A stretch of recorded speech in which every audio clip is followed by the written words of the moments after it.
आज का जो क्लास है वो डायरेक्ट प्रोपोर्शन के हवाले से है। देखें, डायरेक्ट प्रोपोर्शन से क्या मुराद है, यानी ये तारीफ है। देखें, डायरेक्ट प्रोपोर्शन द रिलेशनशिप, यानी वो ताल्लुक, the relationship between two things, दो चीज़ों के दरमियान ऐसा ताल्लुक दैट इंक्रीज इन वन, जबकि एक में, यानी जब एक में इंक्रीज आता है, will bring increase in another, तो दूसरे चीज़ में भी इंक्रीज यानी लाता है। And the decrease in one, जब एक में कमी आती है, will also bring decrease in other, तो दूसरे में भी कमी आती है। This relationship is called direct proportion. इसको डायरेक्ट प्रोपोर्शन कहते हैं। यानी डायरेक्ट प्रोपोर्शन से मुराद दो चीज़ों के दरमियान ऐसा ताल्लुक जब एक में इंक्रीज आता है तो दूसरे में भी इंक्रीज आता है, डायरेक्ट यानी रिलेशनशिप है, बराह रास्त ताल्लुक है। और जब एक में कमी आती है तो दूसरे में भी कमी आएगी, तो इस ताल्लुक को कहते हैं डायरेक्ट रिलेशनशिप। मिसाल के तौर पर हम यहाँ पर एक एग्जांपल यानी लेते हैं कि हमारे पास एक आदमी है, यानी एक आदमी का जो अर्निंग है, वन मैन, एक आदमी का जो अर्निंग है वो रुपीज़ यानी 1000 पर डे। एक आदमी एक दिन में 100 रुपये कमाता है, तो जो 5 यानी मैन, 5 मैन, जब 5 लोग होंगे तो वो यानी कितने, इसका जो अर्निंग है कितने, यानी वो जब कितने पैसे कमाएंगे। एक आदमी एक दिन में 1000 रुपये कमाता है, तो 5 आदमी यानी एक दिन में कितने रुपए कमाएंगे। तो इसको कहते हैं, यानी आदमी में एक मैन है, अब 5 हो गए, इसमें इंक्रीज आ गया, तो इसके जो अर्निंग है इसमें भी इंक्रीज आएगा। एक आदमी जब एक दिन में 1000 रुपये कमाता है तो 5 आदमी यानी कितने कमाएंगे, वो 5000 कमाएंगे। तो इस ताल्लुक को एक में इंक्रीज आ गया, दूसरे में भी इंक्रीज आ गया, तो इस ताल्लुक को कहते हैं डायरेक्ट प्रोपोर्शन। Direct proportion. मिसाल लेते हैं एक और, एक मुर्गी है, वन हैन, एक मुर्गी है, वो एक दिन में मिसाल के तौर पर 1 एग यानी वो देती है। एक मुर्गी एक दिन में यानी एक अंडा देती है।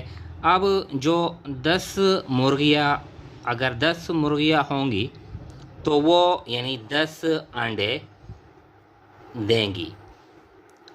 तो क्या मतलब है, एक में इंक्रीज आ गया तो क्या है, दूसरे में भी इंक्रीज आ गया। तो ऐसा ताल्लुक जब एक में इंक्रीज आता है दूसरे में भी इंक्रीज आता है, और जब एक में डिक्रीज आता है तो दूसरे में भी डिक्रीज आता है, तो इस ताल्लुक को कहते हैं डायरेक्ट प्रोपोर्शन।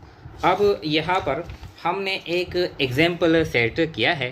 देखें, हमने एक एग्जाम्पल सेट किया है, तो देखें ये एग्जाम्पल क्या कहता है।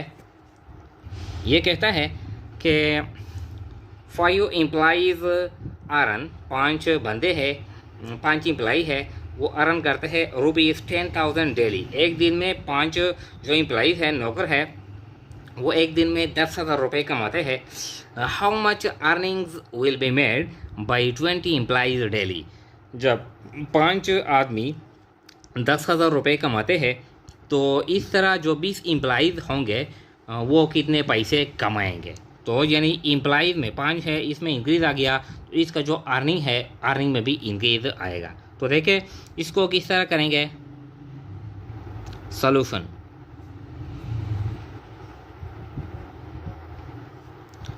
तो एक तरफ हम लिखेंगे, यानी यहाँ पर है एम्प्लॉइज़, यहाँ पर है एम्प्लॉइज़, और रेशो यहाँ पर है अर्निंग, एम्प्लॉइज़ और अर्निंग। हमारे पास एम्प्लॉइज़ कितने हैं, 5 एम्प्लॉई है, और जो अर्निंग है वो 10,000 करते हैं। 5 एम्प्लॉई 10,000 अर्निंग करते हैं। अब जब एम्प्लॉइज़ 20 होंगे तो अर्निंग भी यानी इसका ज़्यादा होगा, तो ये क्या है, ये x होगा, ये x होगा। तो अभी क्या हो गया, यानी एम्प्लॉई अर्निंग, जब 5 आदमी 10,000 रुपये कमाते हैं तो 20 आदमी कितने यानी पैसे कमाएंगे। तो ये क्या है, इस तरह ये रेशो बन गई। अब इसको हम इस तरह क्रॉस मल्टीप्लिकेशन करते हैं, ये 5 को x के साथ ज़रब करेंगे और 20 को यानी 10,000 के साथ ज़रब करेंगे। तो देखें 5 ज़रब x इज इक्वल टू यानी 20 ज़रब 10,000। तो ये आसान है, ये आ गया 5x इज इक्वल टू 20 ज़रब 10,000, इससे आ गया 2 लाख। तो 5x इज इक्वल टू यानी 2 लाख। अब क्या करेंगे, x के साथ जो डिजिट है, जो हिस्सा है, दोनों साइड इस पर तकसीम करेंगे। तो divide both the side by 5, divide both the side by 5। तो देखें 5x divided by 5 is equal to 2 lakh divided by 5। ये 5 और ये 5 ये ख़त्म, और 5 5 4 20, कितने सिफर रह गए, 4 सिफर रह गए, 0 0 0 0। तो x इज इक्वल टू यानी 40,000। ये हल हो गया। यानी इसका क्या मतलब है, इसका मतलब यह है कि 5 एम्प्लॉइज़ का जो डेली अर्निंग है वो 10,000 है। अब 20 एम्प्लॉइज़ का जो अर्निंग है वो कितना होगा, वो 40,000 होगा। जब 5 आदमी यानी 10,000 रुपये कमाते हैं एक दिन में, तो 20 आदमी कितने कमाएंगे, वो 40,000 कमाएंगे। यानी एम्प्लॉइज़ में इंक्रीज़ आ गया 5 से 20 तक, तो अर्निंग में भी इंक्रीज़ आएगा 10 से 40,000। तो इसको कहते हैं डायरेक्ट प्रोपोर्शन, डायरेक्ट प्रोपोर्शन।